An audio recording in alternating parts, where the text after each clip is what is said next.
Yung pagtutok sa pagbatok sa coronavirus disease 2019 dinhi sa Misamis Oriental, lakip gihatagan og igong atensyon ang lihok kontra dengue. Bisan pa man nga adunay pagkunhod sa ihap sa kaso sa dengue dinhi sa Misamis Oriental, apan hugot gihapon na panawagan ni Governor Bambi Imano og Provincial Health Officer Dr. Jerry Kalingasan nga unta magtambayayungay ang ginikanan, magtutudlo og magtutungha sa pagbatok sa dengue.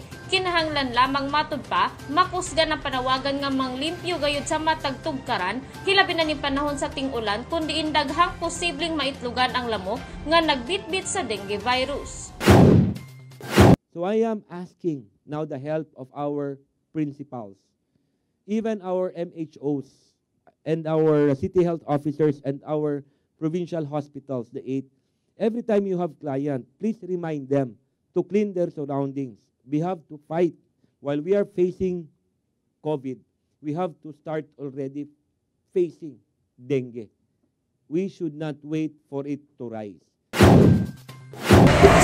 Kuno galing mabiktima sa dengue o kung dunay sintomas niini nga hilanat, labad sa ulo, sakit sa tiyan, nagsunggo o guban pa, dalhon nagilayon kini sa mas duol nga ospital aron maatiman.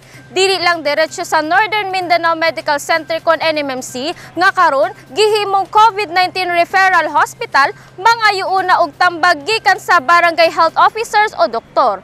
Ako si Lambo Jane Habinyar, alang sa limpyo ug mataro nga panggobyerno, padayon Pilipino.